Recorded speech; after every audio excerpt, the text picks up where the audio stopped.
Hello, my name is Michelle and welcome to my channel, Michelle's Melancholia. And welcome to the last Christmas Evil catch-up. Yes, today is the last day of December and I still have to finish 2 books for the readathon. Am I going to be able to do it before midnight?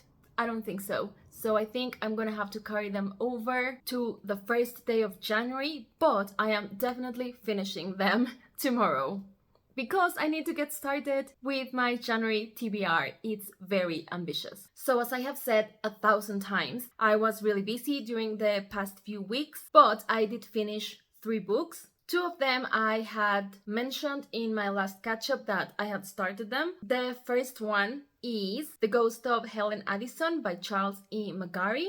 And the reason it took me so long to finish this book is that it was so painfully slow. And even though I really liked the setting in the Scottish Highlands and all of those things that you know I love, including a ghost and occult rites, etc., etc., in the end, it was a bit of a disappointment. And I think the main issue that I had is that the main character, the man who has these psychic abilities that help him solve crimes, he was supposed to be kind of eccentric and a bit of an odd dog, but I mean really he was just super annoying. I was definitely sympathizing with him at the beginning and I actually kind of liked him, but as the story progressed it just got worse and worse and it was just like unbearable to read about him. He was like a big crybaby, always taking offense about everything,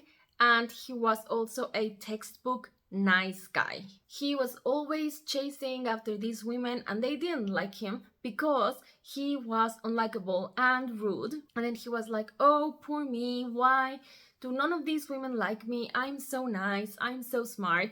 And I was like, you're not nice. This one is the first book in a series of 3, I think, and I actually have the 3rd book because I found it in a charity shop before I knew it was a series. So if they have the 2nd book in my local library, I'm going to borrow it and read it.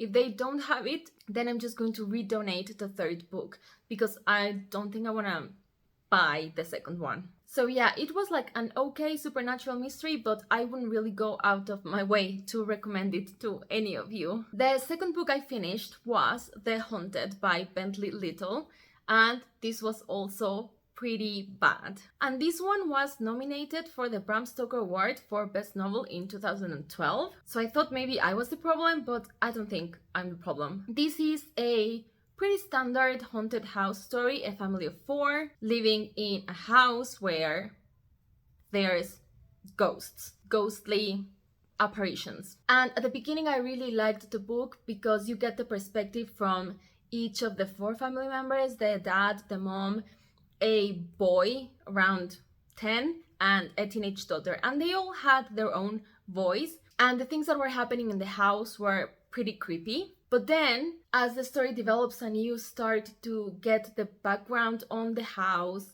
and the explanation of why those ghosts are there, etc., etc., it just felt like the author packed every single already existing haunted house trope in his book. It felt like it was an AI written haunted house book, as if an AI had read hundreds of haunted house books or consumed a bunch of haunted house media and then just put it all together in this book. Yeah, I'm sorry, it made no sense at all and it was also pretty boring. So I was really not having a great time. So for my next book, I wanted to find something that was really entertaining, fast-paced, and just fun. And I chose very well.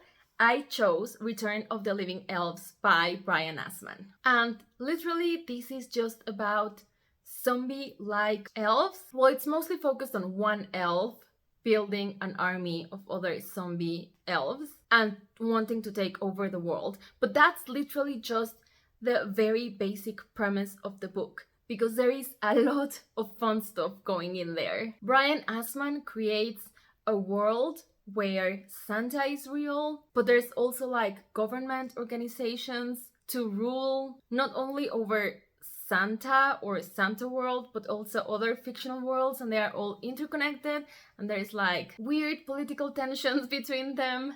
And there's a bunch more really creative things that are put into the story so that literally you will not read one whole page without laughing. It was so creative and so fun, and it was just exactly what I needed, and I devoured it. Plus, it is decently gory. So, I don't know, in my opinion, it's a new holiday classic and I highly recommend it. So finally, the two books I am in the middle of right now are Let the Right One In by John Ajvide Lindqvist, which is amazing so far. If you are a fan of the Swedish movie, the book is very similar, so it follows the story quite closely, but obviously because there is more space for detail, it just has like an extra dimension that makes everything a tiny bit more disturbing, so I am loving it. And the other book is City of Ghosts by Victoria Schwab, which is my middle grade pick, and it is about a girl who can see ghosts, and she is in Edinburgh. So what's not to love? And it's very entertaining, very cute, a tad bit spooky, so I have nothing bad to say about it so far. Okay, so that's all. In the new year, I will have my final Christmas Evil wrap up with the final ranking. As soon as I finish these two books, I will film that. Once again, thank you so much to everyone who has participated. It has been so much fun, and I hope to see some of you at the New Year's Evil party tonight. Have an amazing new year. I will see you on my next video, but until then, goodbye.